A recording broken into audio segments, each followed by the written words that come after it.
computer. Oh, yeah, I see my green light on, so it must be recording. It is recording. Okay, it's recording. Okay, cool. So let's go back to sharing.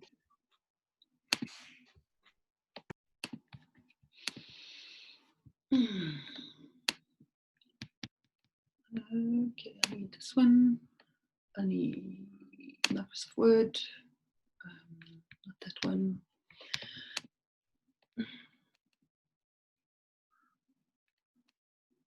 There are days when this happens. It happens like this. I must say, it's a topsy-turvy world at the moment. I see the wheel of death spinning. So let's go here. Like, where's Garrick? I've got so much to say to Garrick as well right now. It's just so annoying, this. Treatment. Right, workshop. Okay, so basically, I'm just going to take it from here and just say that I'm so pleased that you've gotten so far with your films. I mean, you've got something down, you've given it an edit, you've given it a go, and I am extremely, extremely happy that that things are happening, and that's quite a big step. So I know that you are meant to be shooting again and again and again, and revising and going through things. But the point is that what are you going to reshoot? And this is why I've got this heading here saying the reshoot, because now you've got your first rendition, your first edit, your first rushes. In the film world, they call it rushes. So, and rushes are called that because you're busy trying to figure out what works and what doesn't work. And my biggest thing for you guys, I'll talk about your actual films later, but so my advice right now for the reshoot is to, like I said to you, is to step back from your film. So telescope out. So you no longer are the dancer or the choreographer. You are now the filmmaker. You need to see what you've actually made. So now there's something that you could do here is watch it with and without sound. And I often just look at a screen dance work. I take the sound off and I go, what actually am I seeing? So you're really concentrating without having any extraneous sound on there. The other thing is that you can watch it with sound without your music. So, and that means I want to, and this is a big issue, I am not hearing any bodily physical sounds. All I'm hearing all the time is music, and this is a massive big problem. You know, when you make a music video on YouTube or for TikTok, you know, you tend to take out the sounds of the body and then you just put the music on. So what you're left with is you're left without the resonances of the body. I don't hear the physicality of the body. So one of the ground rules in the way that I approach screen dance, and some of the most significant and some of the better screen dance makers, in the way that I've been trained, is to leave the sound of the bodies making their, I don't know if you can hear that, but the body actually makes, when you touch something without amplifying it too much, you actually are capturing the body, the viscerality of the body. So we're not just only seeing the body, because only just seeing the body and not hearing the body, you're causing a divorce in the person's, their sense of observation becomes far too intellectual than actually grabbing you with the actual visceral quality of the body. So forget about your music for now. That question. Yeah. Only thing I'm wondering about is that, so what's your advice in regards to like sound quality? Because the problem is that why we often, I personally tend to do that very often in all film stuff I do, is because it's very challenging with a low budget to get like good sounding good quality sound that doesn't sound like your environment and doesn't sound like humming and stuff like that, because usually the mics on a semi-decent camera or on your phone are just so ambient. Look, I mean, I've shot some of my best films only using a small little Sony Handycam, or not really. I haven't tried it yet on an iPhone because we didn't have that kind of like technology in the old days. But definitely, I have gone in and used that actual sound, and it's actually not too bad. It's actually quite good. And if you select the right environment and you do hear a hum, ask yourself, well then, am I in the wrong environment? So if I'm dancing in the kitchen and the fridge is making a big noise, then you must actually find another environment. So you actually try to really accommodate the sounds of your environment and the sounds of your moving body. So what starts to happen, and this is what happened to me when I left the experiment of working with your films. Like I sat and watched all your films, I felt like I was floating above the ground. I had a feeling of like, we're just floating in this, like nothing took me down into the earth. So I'm missing gravity in the films. I'm not talking about gravitas, the emotion of being, serious. I'm just missing the weight of the body, the gravity of the body. And I think that's what your new tasks are, is to find the sense of embodiment. And how we do that is through sweat, blood, tears, weight, gravity, things that make us human, right? So that's what we need to, you need to really go back and look at your footage again and go, well, I want to listen to what does my body sound like when I'm, our bodies breathe when we move, right?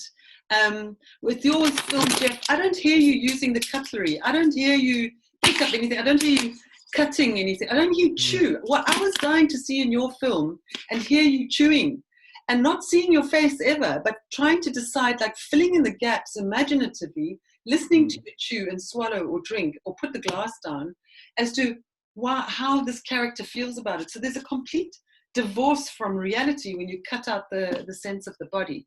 Then you can put your music on just underneath that, just to fill it in like this, just a little bit, so you can mix the sound afterwards. I'm not sure if on your edit suites, whether if you bring inside it and just takes out, often they do it, or you're limited by what you can do with your edits. Depends on what kind of editing system you're using, but it just causes such a disjuncture between reality. So suddenly there's bodies that don't make a noise. It doesn't make sense. Our bodies make noises all the time.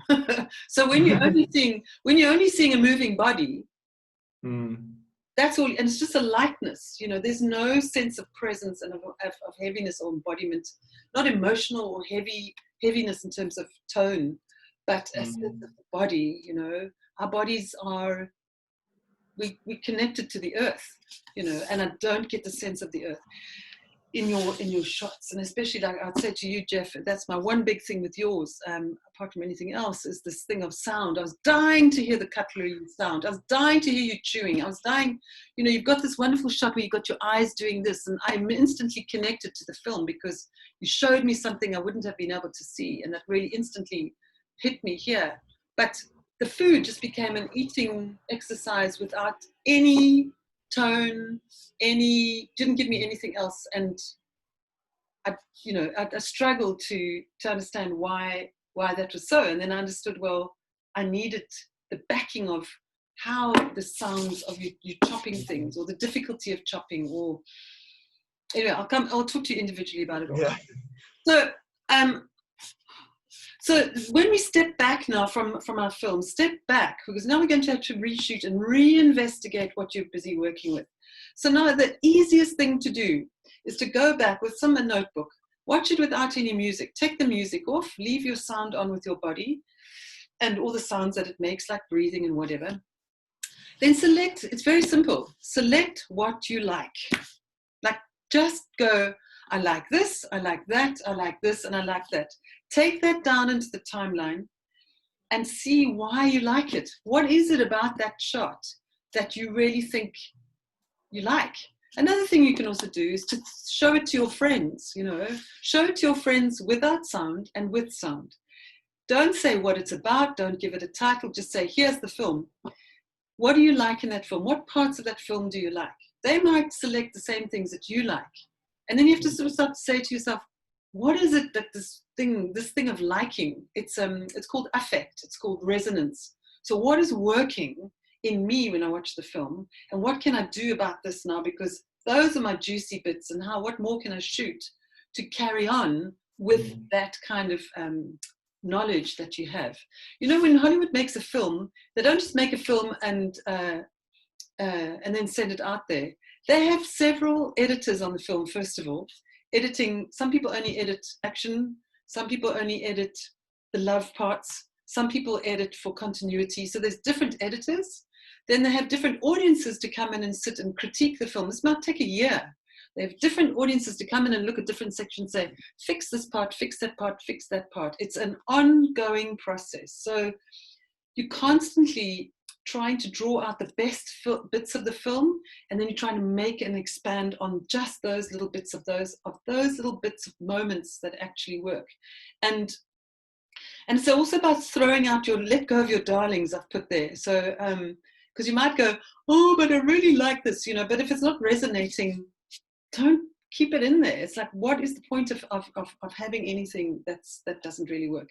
Another thing you might want to do is to keep that, like your film, Jeff, because are you the only person here? I'm not actually sure who's here anymore. But anyway, so, you got your eyes doing this. And I think that's the start of your film. There's the start of your film. For instance, like that for me, instantly, we've only got 3 to 4 minutes to make this like whole world, this whole film. You've got to grab us in the gut in those first few seconds. I've curated so many films, and within the first few seconds I go, I don't want to see the rest of this film. I'm bored already. I know exactly how that film's going to pan out. Grab the attention of the viewer from the first shot. Like Juliet, your film of your hand, this hand in that bowl, it's like a brain that's inside a bowl and that's feeling drowned. It's feeling like it's drowned. Like that to me is the kernel of your film. You need to find these places that just grab you. It's like, wow, that will remain in my brain. I remember that. Which video was this? Our task 1? Yeah. Okay, cool.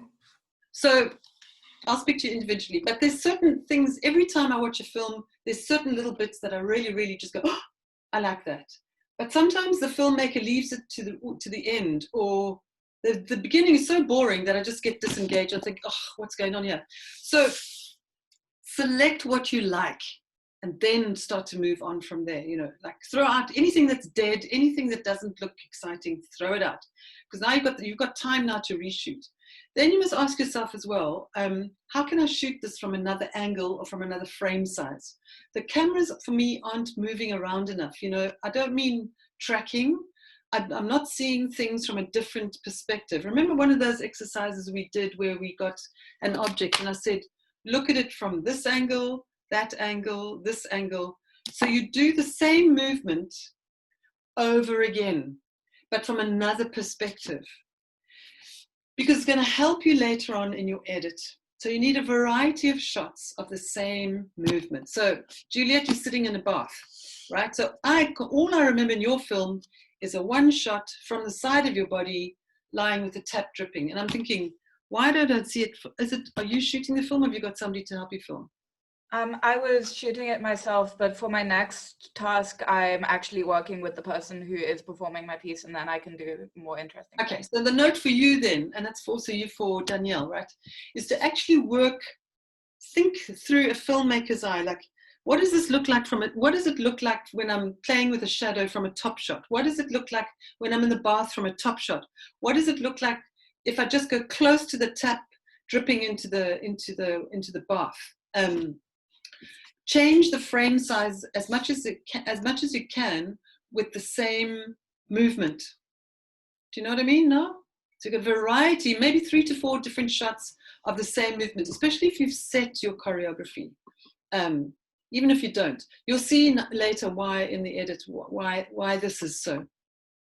So variety of shots is very important. This gives you the option to energize the force of your film in the edit.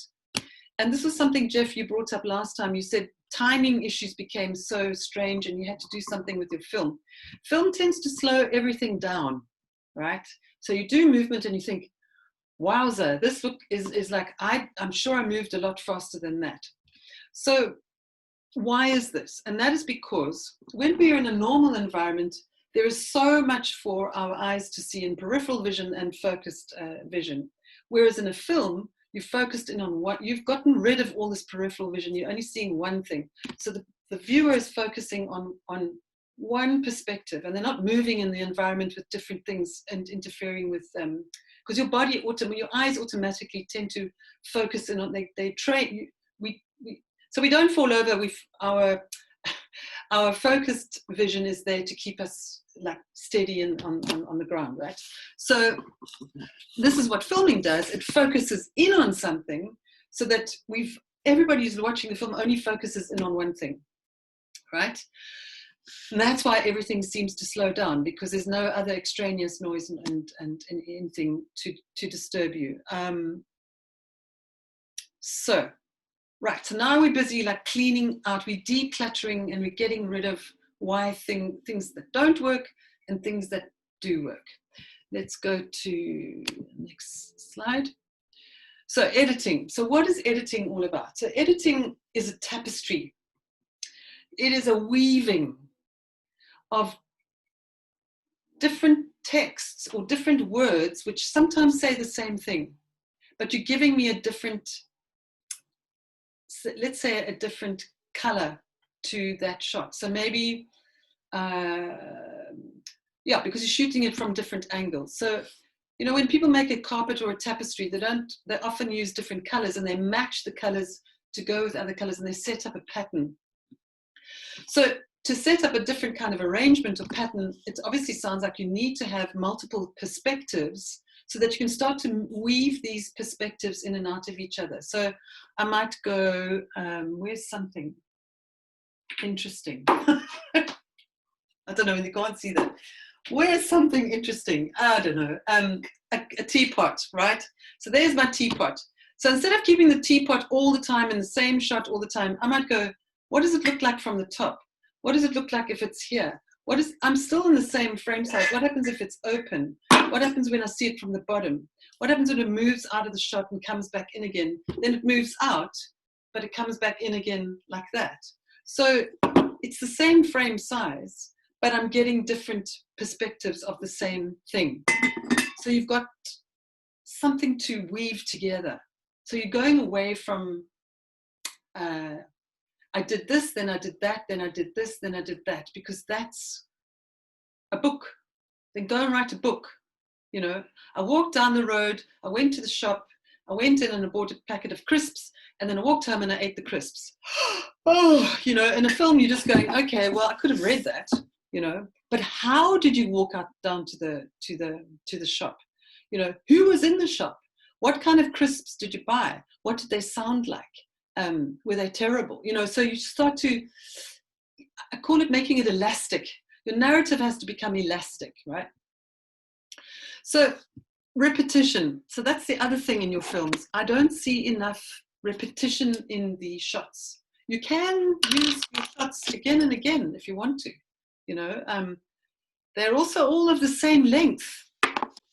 And that's why it was a note that Jay made. He said the film seemed to, he actually said it. He said each shot seems to be exactly like the same. So,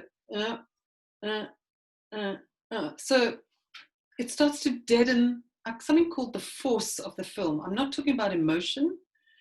I'm not talking about acting a character. It's the force that is inside, the energy that's inside that shot, right? So one other exercise you could possibly do is to watch your film, get a pen and a piece of paper, and this is what they do, you know, after the film school. You draw a graph.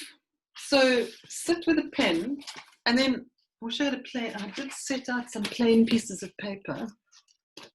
Okay, so you've got, sorry. So you've got a plain piece of paper. So here's the beginning of your film.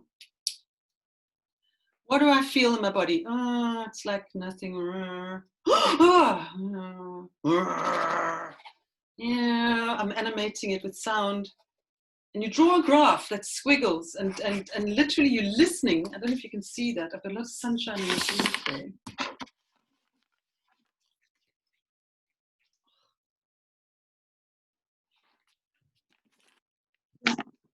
This type of stuff is quite difficult to teach. I don't know if you can see that. Juliet? Can you see a little graph there? Can you see? Yeah, but it's very small on my screen. I don't know, is there a way to...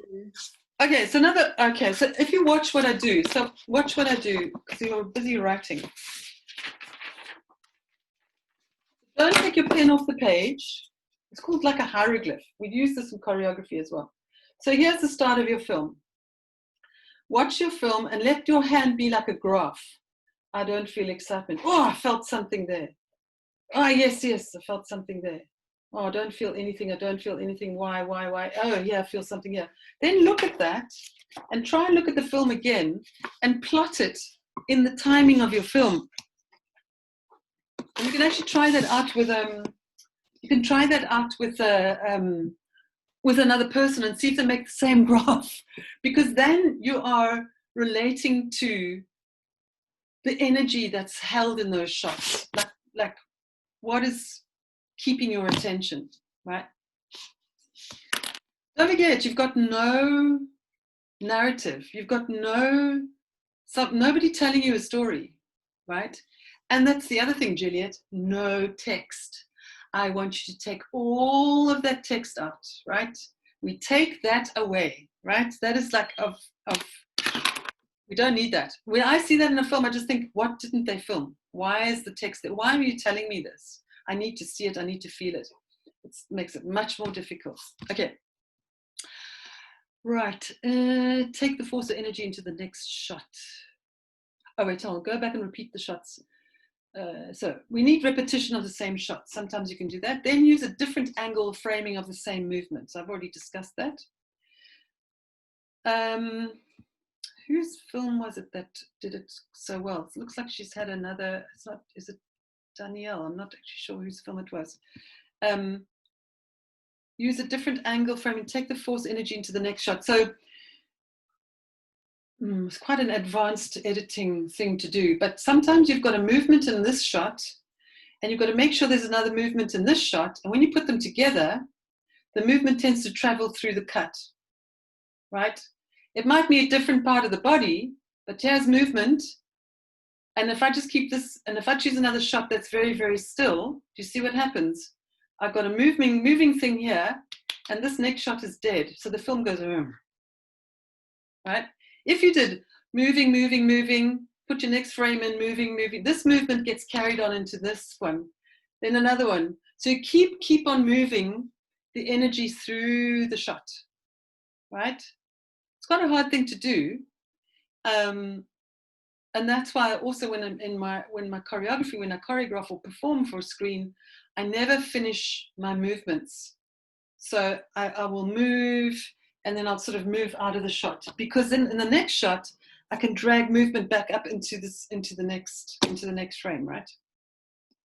So, because if you just stop in a shot like this, now you've got to try and match, what shot are you going to put in then? You know, very hard to match something, which is something some of the films didn't do very well. So there's a lot of deadening and I don't get energy and the force through the shot. So pick out what you like, drag them down into the timeline and investigate how those little shots speak to each other. Go for incomplete movement. Sometimes you don't have to complete the movement, which is great. Cut the movements in half and cut them to another shot, and then review it again. You don't have to tell a linear narrative. So what I'm looking for is more dynamic, force, pace, and the rhythm. I'm looking for rhythm in your film. This is not an installation work or a live performance, right? So that was something that I picked up with Garrick's work, right? All I remember sometimes a lot was a lot of sitting still in the frame and not moving very much. And you can look at an installation screen dance work for 3 hours if you want to, you know, because then the dance is dancing incredibly slowly, or they're just sitting still and you're watching their veins move, right? But this is not an installation work. This is a screen dance work that's 3 to 4 minutes long. So we're looking for more dynamics between each shot and in all of the movements. Another thing, get us to the kernel of the film from the beginning. Like I said with you, Jeff, like your most engaging shot, which is so funny, were your eyes, like those little furtive eyes. You gave me instantly, without anything else, without any other part of your body, you gave me a character. You gave me somebody I wanted to see in their world. Instead, you went for the beginning of your film, you went for something that just crumpled down like quite, and I instantly went, oh gosh, you know, like I'm being pulled down, and then these hands came up, and I thought, that's the wrong start to the film, right? So we need to find, what you did there was that you're telling me a narrative from the beginning, plodding through the thing, and then you left and you got up off the table, which was expected. So try and make these things that are this, how can I say? Make the predictable unpredictable, and make the unpredictable predictable. Okay, so don't make it all predictable. Oh, then I did this, and then I did that, and then I did this. You will find an ending if you start from a strong beginning. It'll carry on getting stronger, right?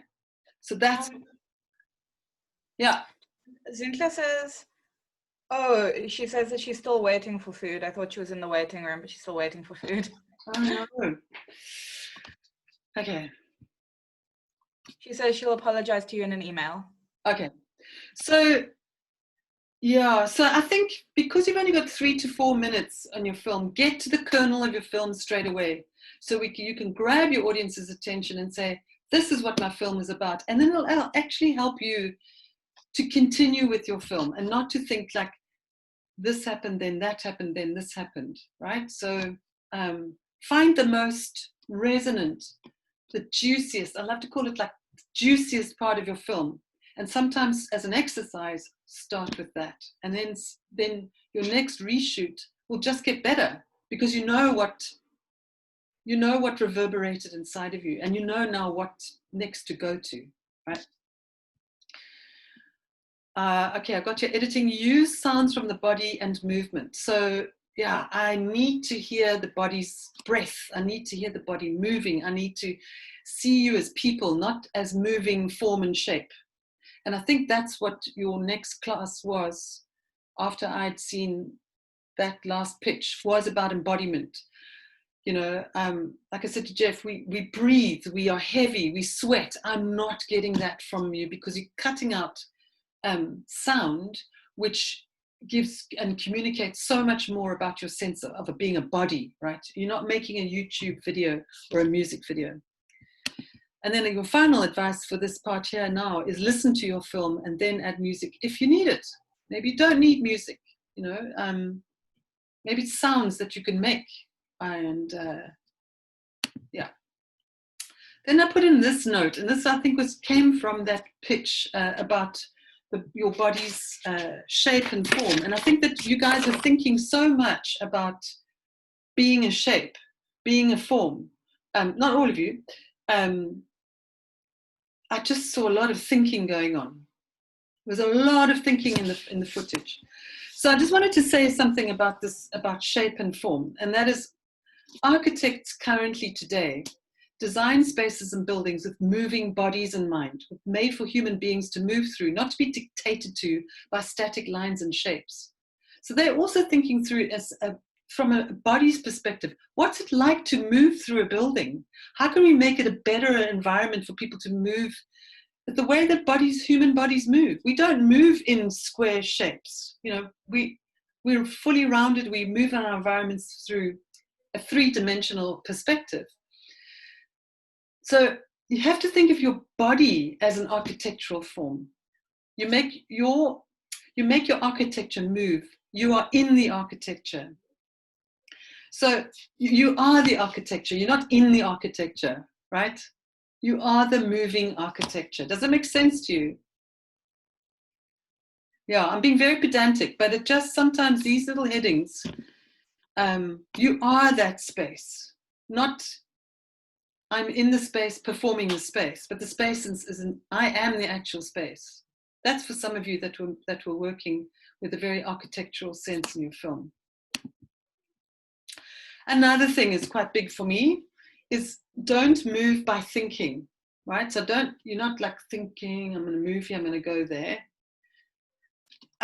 This is what I did in my walk. You're not the moving body thinking, but the thinking body moving. So your body is thinking for you. It's not your mind controlling your body, right?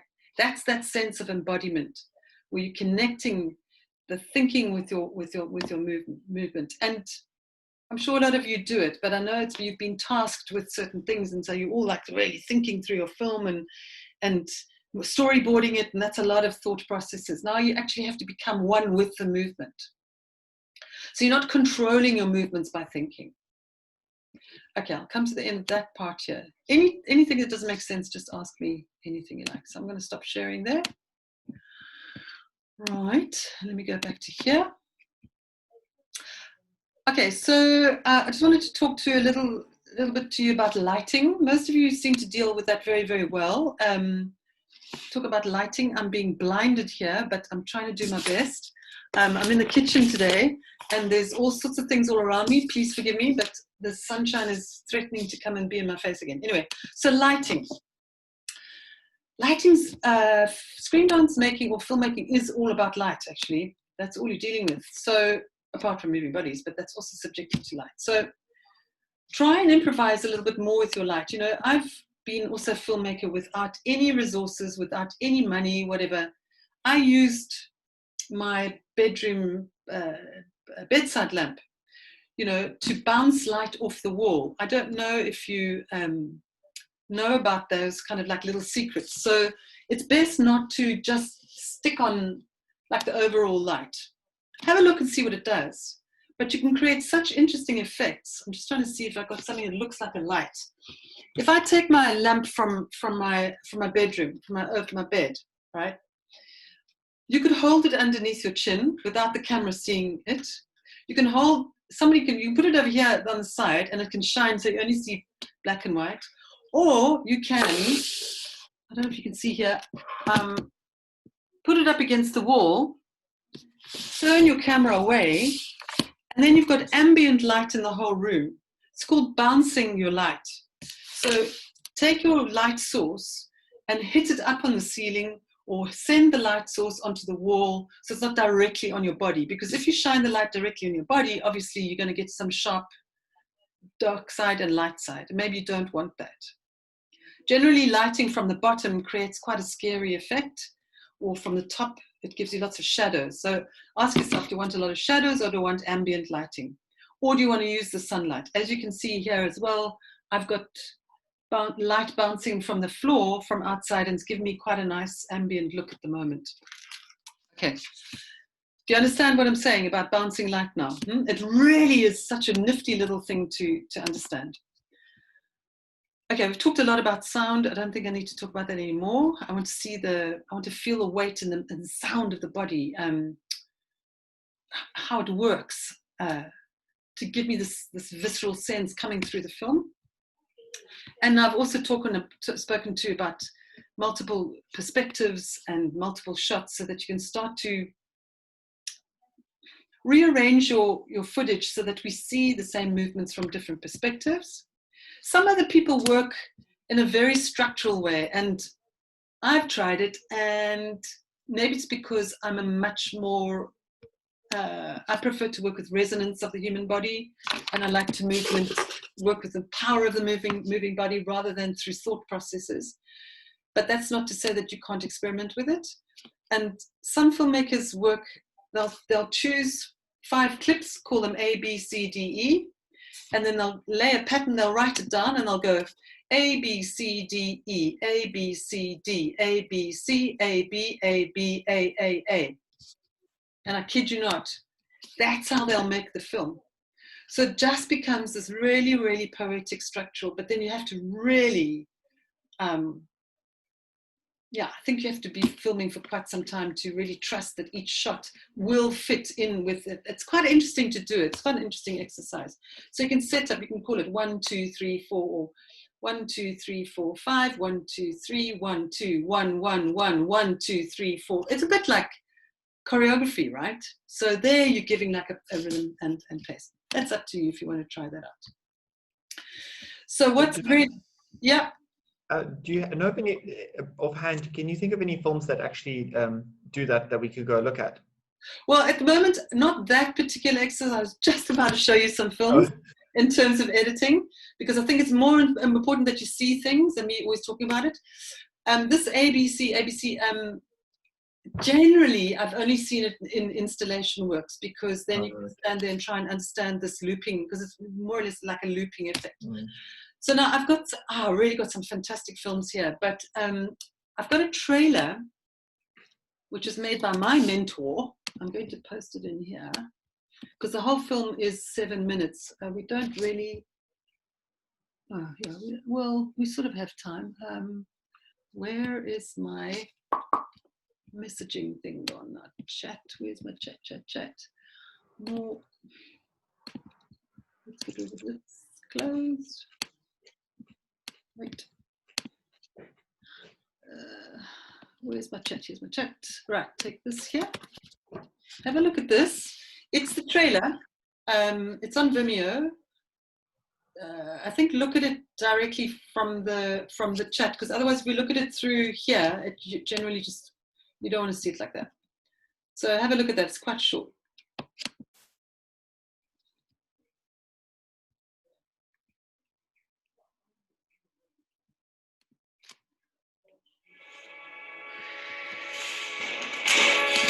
Okay, I'll turn that off.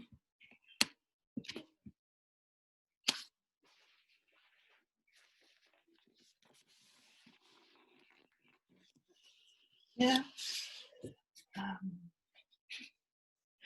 I'm really a terrible place. I might change places. Yeah.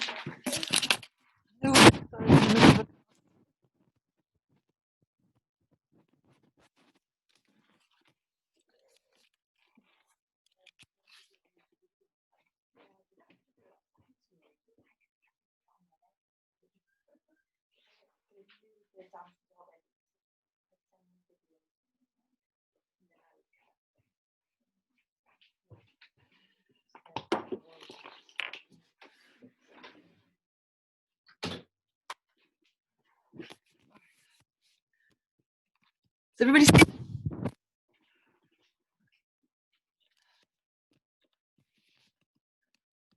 Okay. What did you notice about this film? What struck you? I almost felt like you were very grounded in his body movement through the, very much what you're saying, through the sound and stuff. But even though it obviously wasn't the sound that his body was making, because our bodies don't make that because it's a bit like heightened, but like it still felt like it was that guy's sound of body, and like really we felt like you were in those arm movements. Absolutely, you see, so now you're starting to resonate with your body and feeling the force of that body through even just helping it with sound. And like I said to you once before with Simon Fowles, he is a composer. He's a music composer. So his editing is much like composition. And he might have added in something there. Here is the full version of There Is a Place. And I think it's important to have a look at this one as well. So look at through the first few minutes of the film. It's the YouTube clip that I'm just underneath the Vimeo one. And I want you to find something in the film, and this is the weaving thing I'm talking about. So look at the YouTube, this is the full version. It's the 7 minute, maybe you should watch it. Let's just watch it. It's 7 minutes long. Jeanette, the Vimeo one made my computer completely freeze, so I'm going to. It's Vimeo. I know it's terrible. So look at the YouTube. I'm hoping YouTube will work better. Okay. So it's 7 minutes long. Have a look at it.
Okay, are we done?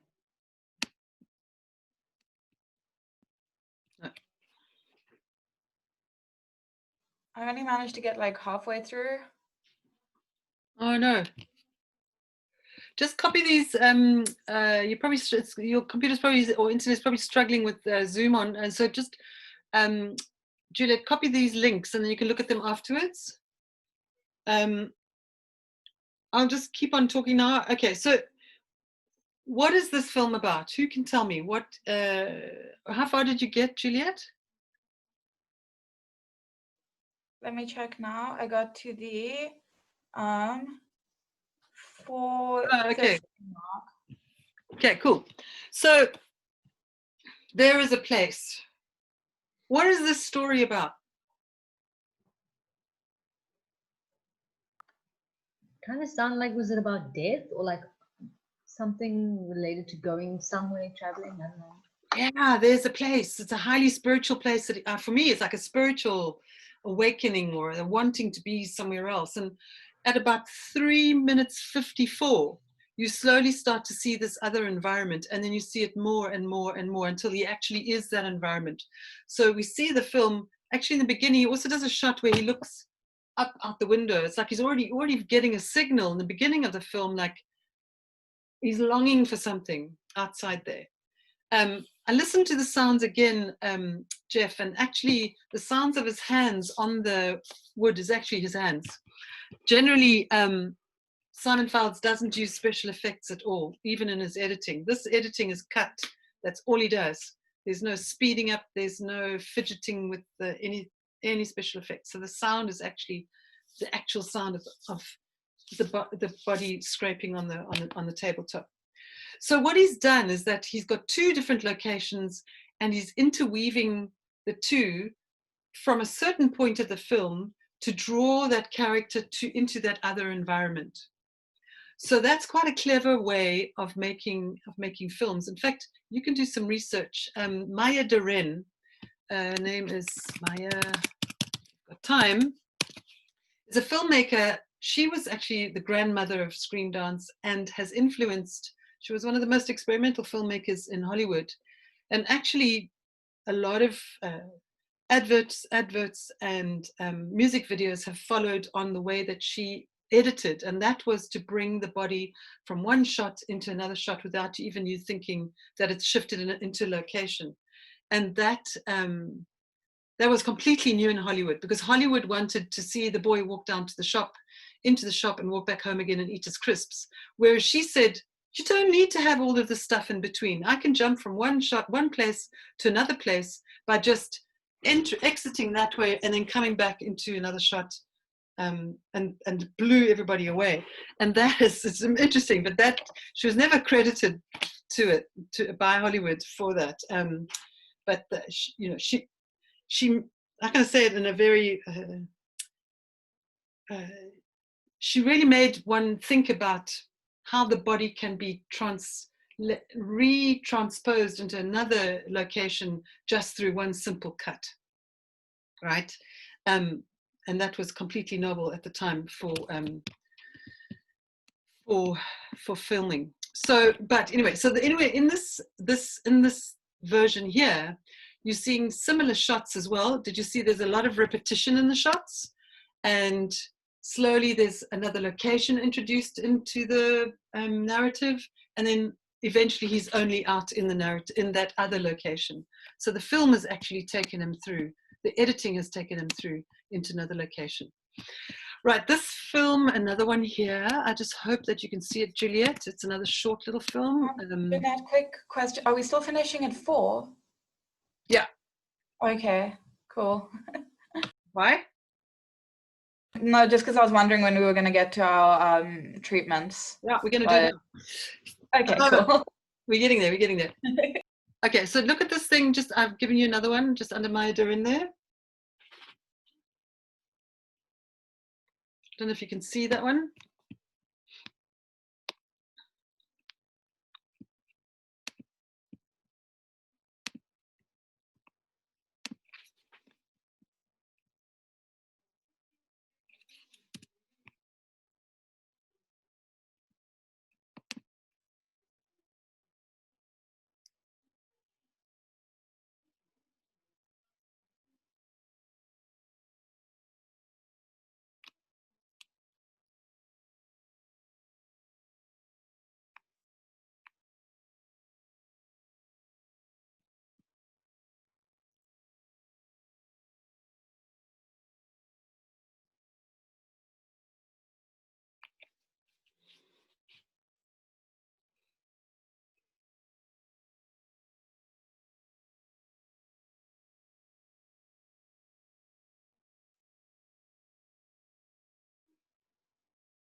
Okay, we're going to come back again. You can watch that film later. Obviously, it's a different kind of content. It's been shot, as you can see, very, very close up. And then the shots get wider and wider. So you've got, from the beginning, you don't know what, is that a body? Is that a mountain? It's just a line. Then slowly the erotic pattern then starts to develop more and more and more as we sort of navigate away from these close-ups. So the filmmakers then has gone from a very, very poetic place where the audience has to fill in the gaps and say, what am I watching? I don't know what this, oh, it's two bodies. Oh, that's two women. Then, oh, okay. And then slowly the story starts to reveal itself. That's another way of editing. Then I'll just give you this one. Wait, hold on. I had this one. Let's go here. Oh, this one. This is very interesting. This is a 60 seconds one. It's not very long.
Okay, let me put this on. What did you think of that? That was very cool. Yeah, I So mean, we aren't allowed to do that because it's got speedy stuff. no, in the end, yeah. But his editing right in the beginning was not special effect, except for the end. But what he did was, and you can try it, you can try one frame and you can put in another frame just to jolt. And what it does to the viewer, they go, oh, what was that? And so you start to tease the audience's imagination, or you tease their bodies, their sense of being engaged through their bodies with other bodies, right? So it's, you can make a 2-second clip, a 3-second clip, or a 1-second clip, and you can insert them at certain points of the film just to kind of, Jeff, you could put the eyes suddenly going boom, like it's when you're cutting, the food or something, and it really resonates in a viewer, like, oh, what was that, But then you have to make sense of it, like, what was your plot? What's your ploy of giving us that quick injection? Like Juliet, like your hand in the glass could suddenly come in the middle of, like, a second flash of that could come in after the first 10 seconds of your film, like a hand in a glass. Like, what is that? Because that's the way we think. That's how we are in real life. I can be talking to you and suddenly I have a thought, oh, I suddenly saw the poppies on top of my, but we don't express it. But I know I suddenly see my dressing gown there, but I'm only mentioning it to you now, but I did see it. But that's the way we think, and that's how we live in the world. So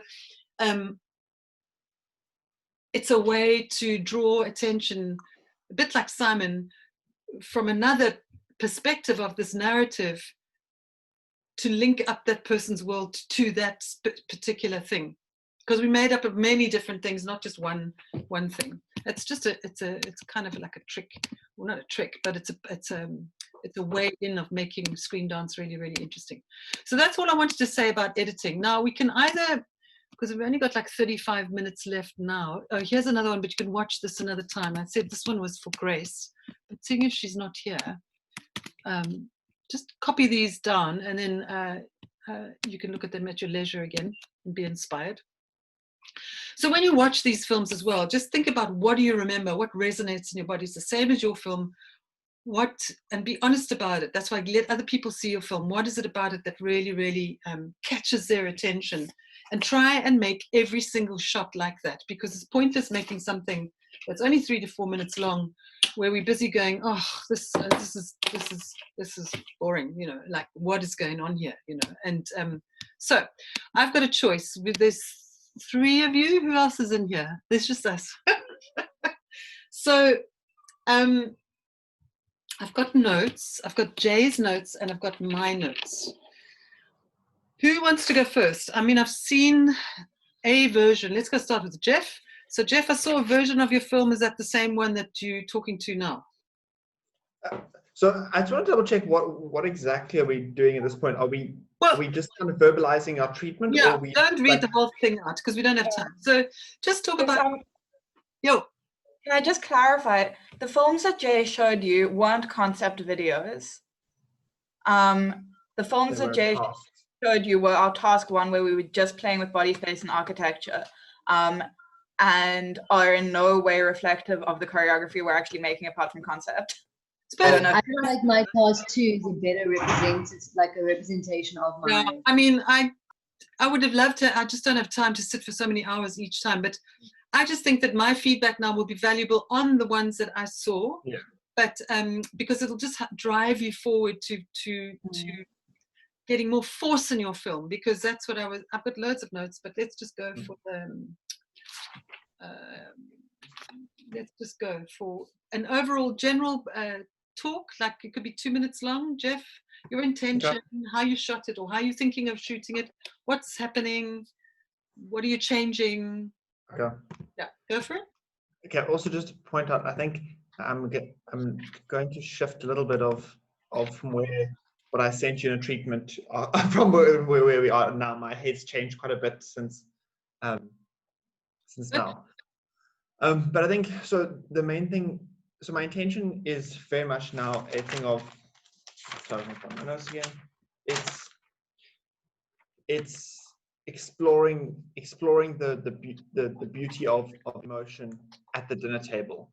Is the intention that I'm sitting with, and I think so that the story is going to be told very much through what I called montage memory, but a little bit less of actually what I pitched in the treatment of more like a realistic thing. But I'm going to pull a little bit further and rather spend a little bit more time in sitting with how the character will embody the memories that he's going through at this dinner table. And so the textual space that the sound textual space that I want to evoke a little bit more is this thing of like certain sounds have very precise sound meanings to us, like the clinging of a glass and how that like takes you into the moment of a toast, or you know, like the uncomfortableness of very audible chewing, and the emotions that sit in those at someone eating at the dinner table, and seeing how he interacts with people at the dinner table. So I mean, so most of it is going to be filmed me personally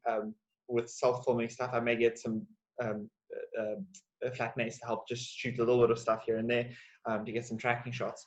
But it's also the other key thing about this film is that it's focused on in the enjoyment of the food and like the actual eating at the table. So it's about really like when you're seeing you eating, it's not just an act of putting food in the mouth. Like when you're eating at a dinner table, there's a lot more to it. There's like I was being in the treatment, it's the satisfaction, the fulfillment that you get both in a substance value, like from nutrition, and from the relational substance, and those two, when they intertwine together, you experience a whole set of new emotions. And the film seeks to explore the two tensions. Is that kind of what you were wanting? Yeah, exactly. So now I'm trying to be convinced, because that's great. I think you've got a good intention. You know what you talk about. You know what you want. It's just when you start to translate it to the medium of film, and I really loved your potential humorous quality, because those eyes, like I've said to you, have already grabbed me. The ridiculousness of eating, but the love of eating escaped me completely. After a while, I just thought it could be an ad for for eating sausages. You know, how did you eat the sausages? How did you cut them? Did they fall off the plate? Did you eventually just grab them with your hand? You know, because it seems like your character is quite a strong, because it grabbed me so much, it's quite a strong, it could be a quite strong medium of delivery. Like, I want to know more about this person. You were so, I wrote him and it's so cool, you know, because you were just too cool for school, you know, like you sat there, you didn't make any noise with your knife and fork. It was the same intention, the way you picked it up, the way you didn't attack the food. You didn't show me how much you loved it. I mean, like when your face went down into the chocolate pudding, I expected to have pudding all over your face, you know. And so I thought, why are you in so much denial of humor? Because I think you could be so funny in this film. It could be hilarious, you know, and there's nothing wrong with being funny in art, you know. It could be about the ridiculousness that we place in certain kinds of food, you know, or yes, we need to respect food, obviously. But then I suddenly thought, when I finished watching a film, I thought, you could have a field day on, like, I suddenly saw plates being stacked up, like 10 plates, you know, and then your hands trying to struggle to eat from 10 plates. I saw a dance of plates. I saw a dance or structures being made with knives and forks. I don't see the love. I'm sorry, like I said, you're going to be blunt now.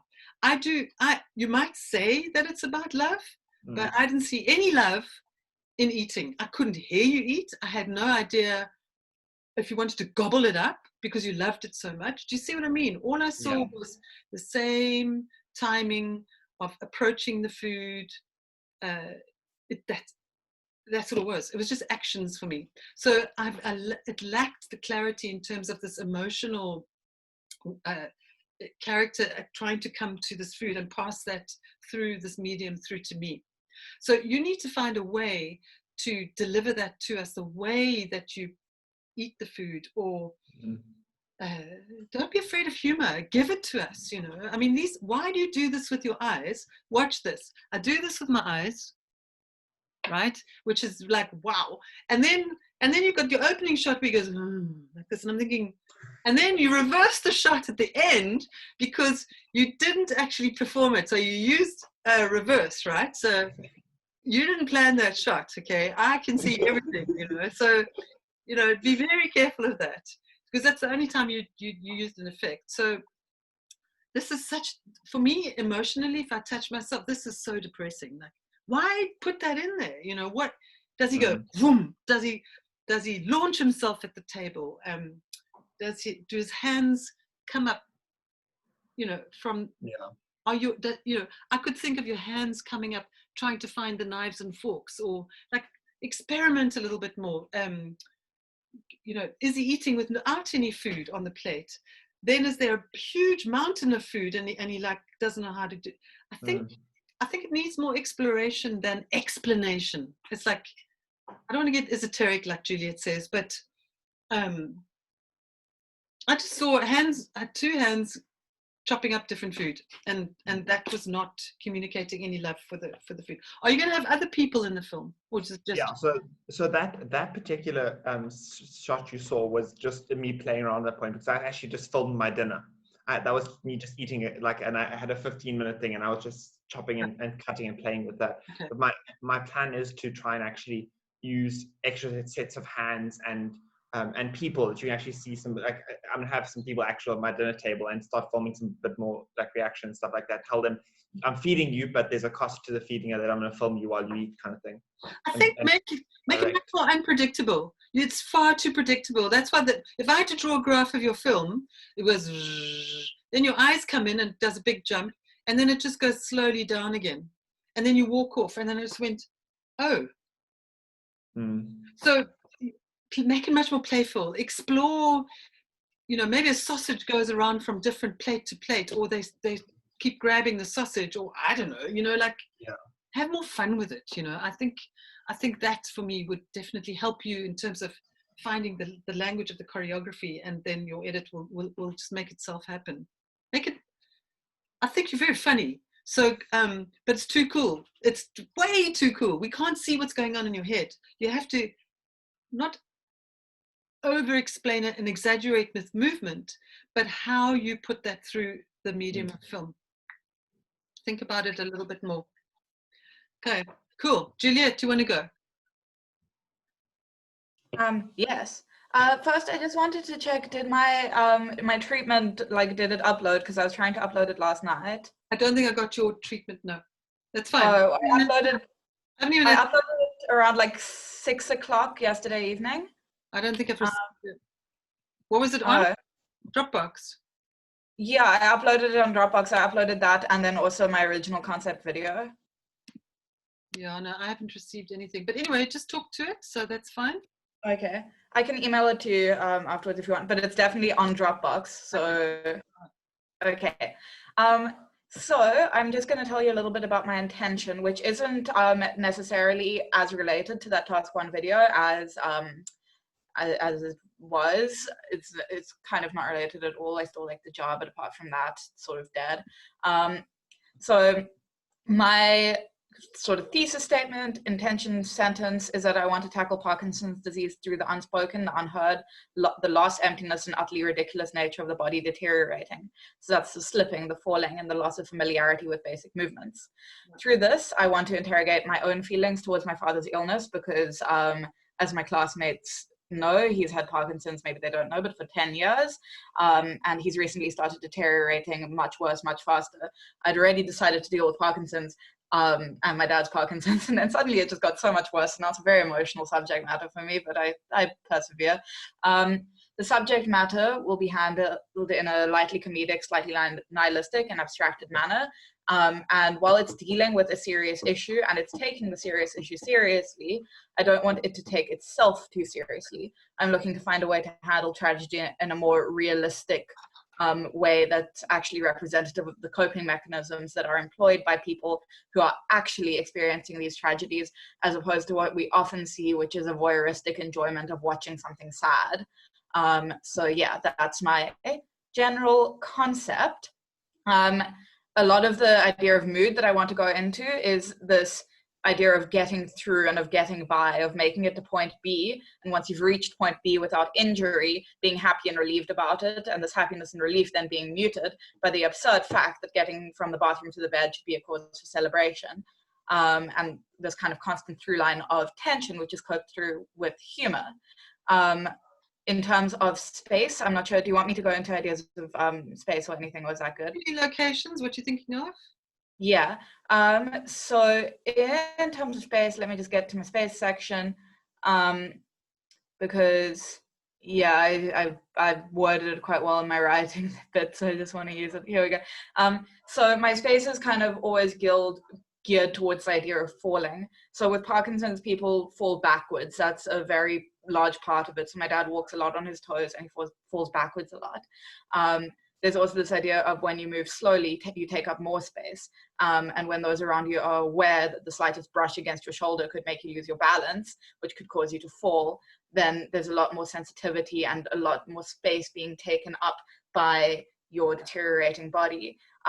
So my whole idea of space hinges itself on the idea of the person with Parkinson's not falling, and my performer is not necessarily representing the person with Parkinson's or the person taking care of the person with Parkinson's. It's kind of the mood and emotion and feeling of both of those people explored through movement and visuals. And I specifically want to hinge myself on just not falling, because not falling is the most important thing when you have Parkinson's. Everything around you, for the people around you and for yourself, is about not falling, because if you fall, you break something. And so I'm interested in the idea still of the bathtub, like in my task 1, but I would deal with it in a more interesting way, specifically using some adult diaper vibes. I want to allow for the prevention of movement and for slipping. There's also the idea of a bed and also a wide open space with a white backdrop. My performer has a projector screen, which is very large and very wide, and I kind of want to film against that in a medium wide shot thing. Because I want to allow for focus on the body. I also attached, I don't know why this didn't upload, I will look at it, because I attached a whole slideshow with visuals to explain this with the kind of aesthetics of 1930s to 50s asylums and modern day hospitals, specifically with the idea of dirt against cleanliness, and yeah, I have a whole visual presentation that I attached on Dropbox, but I don't think it came through. I'll pick it up later. That's fine. Yeah, great. And I mean, I think what my feedback right now is, and I think it was similar to what Jay said to you, and I picked that up as well, is that there's too many elements in your film. You're trying to cover. It's like reading War and Peace, you know, that novel by Tolstoy. You know, it's about over 500 pages long. You've only got 3 to 4 minutes to make a film. And that's why I say essentialize. The more you essentialize and choose the bits that really resonate in you, and then you amplify with that essence. It's like taking vanilla essence and sticking to vanilla essence and not adding in a whole lot of other temperatures to your film, because you've only got 3 to 4 minutes. And even anyway, now you're talking about not falling. I mean, just that alone for me is a whole 1 hour choreographic essay. I could make a dance show, an hour-long show, and I kid you not, about not falling. So that's what I saw when I saw your film, that little snippet that you showed the other day. I actually wrote notes. First of all, I said, I don't want to see any text. Get rid of that. We don't want to see all your thinking. That's you can write your notes about, right? Okay. I need to see something that makes you feel you're not acting out Parkinson's, but there's an issue, obviously, this thing with the hand in the water, in the glass bowl. I thought it was a feeling of this, the murkiness that happens inside of you, the murkiness of not being able to move, like you were in the bath, so you felt very trapped. Your brain was trapped and the body was trapped. And I really liked that, because you could have then shot that much with a variety of different shots from different angles, close-ups and wide shots of how the body struggles, how you know, how do you see this bath as being an obstacle to the body? You know, investigate the bath as an obstacle, investigate, rather be the thing than act the thing. So investigate, you know, we see an empty bath, then we investigate this body climbing into the bath or climbing out. Do they fall back into the bath, constantly trying to get in and out of the bath? I wasn't too sure also about this narrative of the water. I wasn't clear. I knew there was something there, but I'm not sure what role it kind of plays. And it only connected later with the hand going into the I really like that. I hope you keep that. That's really a strong, as Jay was talking about, like a signature. But don't obfuscate so much that you don't let me into the universe of your film. I became so confused in the end, I just thought, I actually made notes here, I'm not sure what this is about. You know, if I didn't know it was about Parkinson's, and then you start scratching your legs, and I thought, that must go. You know, I don't want to see you, and you've said it just now in your pitch, you're not acting out Parkinson's. So take out the essential quality of what it is about Parkinson's. And I think try and lose this whole thing about, I mean, you're very articulate and you're very academic to your approach, but filmmaking is not academics. It's about a very simple thing. It's about translating how we feel about things through your body into the filmic world. And then you make people think once they've seen that. So you have to approach it from the other way around.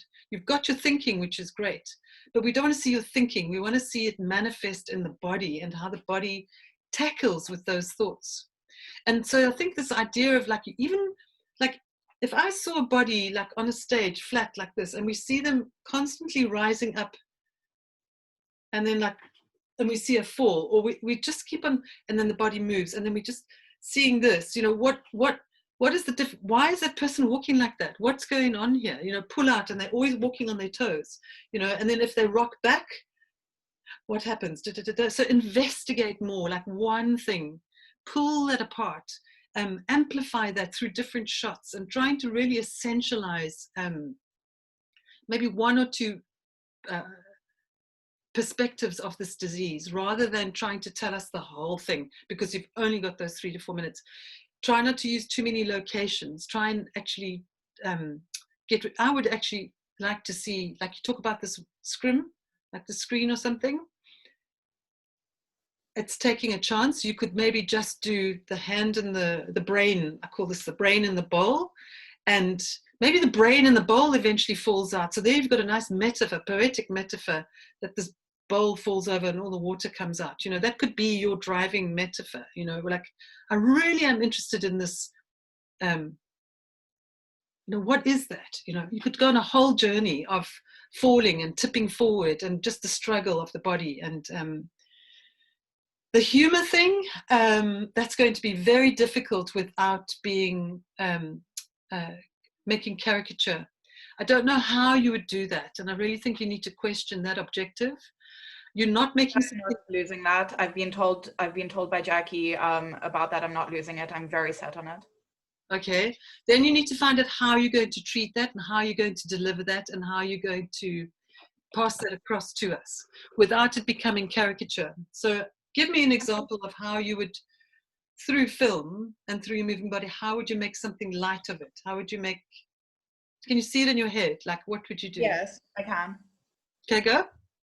Okay, I'm going to tell you a story about my life, an extract from my life, which is a moment that I recently decided I want to focus on when I'm choreographing, which was I got home from university and I went outside because I couldn't see my dad anywhere. I arrived home and I called and he didn't reply. And I went outside where I found him lying on the ground with his face in a pot plant. I couldn't lift him up because I have very fucked up hands. So I went and I got him a pillow and then we both lay outside on the ground, where he told me that when he fell over, he was drinking a glass of red wine. And when he fell, he thought he had cracked his head open because there was red wine everywhere, which was like blood. And then it started to rain and we were both sitting outside in the rain because I couldn't help him get up and he couldn't get up by himself. And we both just kind of started laughing because we were like, this is such a ridiculous situation. In what world are we in this situation? And that's the mood, that's the atmosphere. It's not, ha ha, you fell over. It's how ridiculous is it that my family, we got excited because my dad walked up and down the passage. Like, that's the nature. It's not like, ha ha ha, you know? It's a bittersweet. I don't know if you've ever seen Fleabag. It's that kind of comedy. It's not like, lol, look at the stupid idiot whose legs shake. That's not the comedy. Okay, so I can't put that into words for you. I don't know how you're going to do it, but in terms of trying to figure that out in the film, I look forward to seeing how you're going to present that. So I think that's going to be very challenging for you. I understand that that ridiculousness of lying face down in a pot plant is enormously funny, and it's pathos really, and so you step back in order to, it's a survival mechanism to step back and laugh at it, right? It's ridiculous. My general thing, it's just that I fucking hate work that, and I wrote it in my thing when I was explaining my concept. I really don't like work that just loves watching people be sad. I don't like work that revels in sadness. I think it's kind of pathetic, and I've had 10 years of my life to revel in sadness, and that's not what I want to do. And I also find it boring. I find work that's just haha, look at it is boring. Then you must make that your intention. That's your strongest intention then. So then just try and really analyze what you're shooting, and then maybe this hand because that for me is, you must maybe save that for another film. And move with the body in those environments and try and figure out that ridiculousness in those different locations. So you're not acting it as a character per se out, but that's going to be a hard journey, and I hope you find that. Thank you. Yeah, cool. Okay, Daniela. Hello. Okay, so my piece looks at the effects of social media and this idea of being connected and disconnected at the same time. And I started looking at that within the body, so finding movements that were both connected and then disconnected. And then I started looking at spaces that we might view as being connected or disconnected, like a forest, which is one of the things I explored in my task 2, as being something that we consider to be connection, and then disconnection being concrete or a broken mirror, which I'm still yet to explore because it requires me to break a mirror. And yeah, so I kind of put these two sites together, starting with, you said it when I was doing my practice pitch, that I should try and look at going from connection to disconnection and maybe backwards. So from the mirror being broken or the mirror getting more fixed. So I started looking at spaces like that and what that informs the body. So what kind of movements those two sides bring. And then I also looked at a pool, so body of water. And originally it was a site of disconnection because of this idea that when you're underwater, you can't really hear what's happening around. Everything feels quite distant from you. And then Jackie pointed out that it's also a site of connection. So I'm starting to work with that as being both and kind of exploring what that does, and possibly using my movement piece. I kept it the same in my task too. The movement piece, just changing the texture of each movement. Connection being flowing, and then disconnection being quite like, I don't know what the right word is, like disconnected and like jutted and like very fast and sharp movements, but then being the exact same choreography piece. And then Jackie said maybe I should explore that underwater, so that might be what I'm going to do. But yeah, those are my locations at the moment, and I'm trying not to use too many locations because I don't want to confuse it too much. No, okay, good. I think that what you sent me has definitely it's got potential. Definitely, I saw the connection disconnection. I think now you really have to go back and analyze, what shots actually show me that you're disconnected or you're connecting to your so-called self. What you managed to do was, through the medium of the edit, you actually made connections from one location to the other. So that then therefore becomes your editing mechanism to show connection from this person from one location and movement through the shot to the next location. Who edited that for you? Oh, I did that. You did? Yeah. Bravo. I was so impressed. I thought Danielle's got an editor, right? So really, really good. I mean, we've seen this a lot now. This is what my Darren managed to do, was to relocate the same choreography to another place and carry the choreography over into another shot. When I saw that, I was like, oh, that's so cool. That's what I'm trying to do. So what I see as a viewer is my eye travels through the cut with the same choreography into the next location. So that for me instantly gives me the notion of connection, because the body's the same body and you've just changed the location. So that becomes your device. That's your choreographic device through the medium of film, through the medium of editing.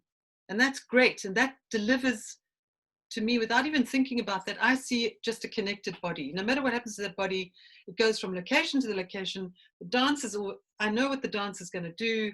I don't get the sense of rupture. That when I got rupture was when I saw the face lying down and looking straight at the camera. So it disconnected me from the film instantly. So through the mechanism and through the medium, you distance me immediately. So at one stage, I'm like following you connectedly. And then through a very simple device was to place your face there, and that was great, because it destroyed my connection to your traveling from one place to the other. That is all you need, Daniela. Forget about breaking a mirror. You do not need to over clarify things, right? You've gone to the kernel of connection and disconnection through the medium itself. You've connected the media through the shot, and you've disconnected it through another shot by just staring straight at us. Do you see what I'm saying? So you've set it up in the language of the edit itself. Keep going down that road. My advice to you, though, is like your first shot is that I wanted to slap you when you did it. It's like you're standing there and you're looking at the camera like, okay, I'm a person standing here. And then you started moving and I disconnected completely. Which is really interesting. The only time when I started to connect to your film was when you pointed up to the light and you sat there and then I went, okay. So instantly that's your beginning of your film, right? So go from there. Like, I connected with you. She's seeing, she's connecting with something, and then it can start. It started for me, the section that you gave us was a very dead point. There was a dead body standing in the middle of the frame, and go, and then you did something, right? Be very aware again of the body rolling down like this. Jeff did the same thing. The force coming out of your body negates our connection with the moving body, and I instantly feel just everything sinking out of my body. I'm not saying I'm a supernatural force or anything like that, but the energy of the film just drags you down to the bottom of the film. So think about that movement, what you would do.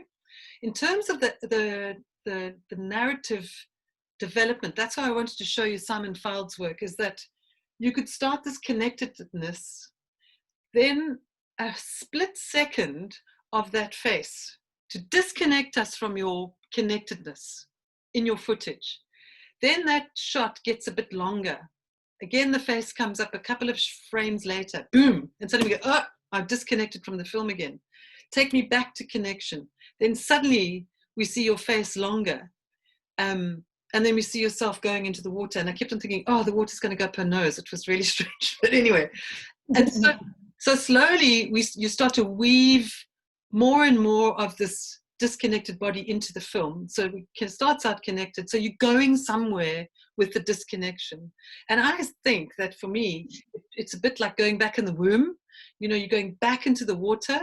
When you're in water, you don't hear anything. You might see something, but for me, you're disconnected from the world, even though you feel the water around you. And it would be, if you could film underneath there, that could be really interesting. You know, it's like, and then I don't know what your ending is, but we need a nice big jolt.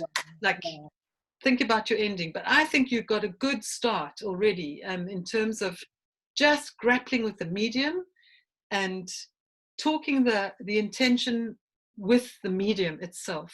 So we've got connected film, connected film, disconnect, and slowly the disconnect gets bigger and bigger. So it's going da da da da da, and then suddenly makes a shift, and it like changes to another kind of thing. It's connected with a bit of disconnection, more and more disconnection until it's totally disconnected. And then what we will start to sense is like connected, wow, wow, and then suddenly we go, oh, I'm a spaceman in the water. I'm totally disconnected. Totally, nothing's jarring me. And then something has to happen at the end. To connect again. Very good. I actually shocked that you've done the editing, because that's quite that's something to do, but very, very interesting. That's quite an advanced level, but that's very, very good. Just be very aware of starting a frame, standing dead still. Feet. I made notes, yeah, for sure. Feet parallel. It just kind of is a dead place to be. Also the rolling down, try and figure something else. I'm trying to remember what else was remarkable. Yeah, so those are my notes. And the other thing is the sound. I want to hear the sound of that forest. I want to hear your body in those locations. You know, I need to hear your foot scraping. I need to hear your bodies breathe. I need to hear you struggle out the bath. I need to hear you chopping the food. I need to hear your body digesting the food, you know. So I have a visceral connection to the film. That's all we try to do in Screendance, is to not make people think, but to make people feel this, embody the film in their bodies. And that's what it's called, resonance. It's called affect. And that's why that is why advertisers use movement in their advertisements. They use fast cars, they use sexy women, they use children running in a playground. They don't use people just sitting saying, life insurance, you need it. You know, they don't, you know, it'll be like somebody falling over or somebody having a car crash or something happening to grab us from our corporeality. That's why movement on film is so important. So we need to capture the best moments. Yes, Juliet. Jeanette, I'm so sorry. I have to leave at 4 and it's 4. I know it's 4. Okay, I think we can actually go. So I actually gave you all the notes. It's such a pity nobody else is here. I don't know what happened. I can only apologize, but it was beyond my control. I will speak to Jackie and I will speak to Jay, because I'm actually, well, I was cross and I feel a lot better. But I was so excited for today's class. And yeah, anyway, so copy those links. Have a look again at those links and those videos. And I look forward to the next round, and you'll see what's going to happen from there. Thank you. Thank you so much. Thank you so much, Jeanette. Thank you. Thanks very much. Awesome. Thank you. Thanks. Cheers. Thanks. Bye. Bye. Cheers. Where's the recording?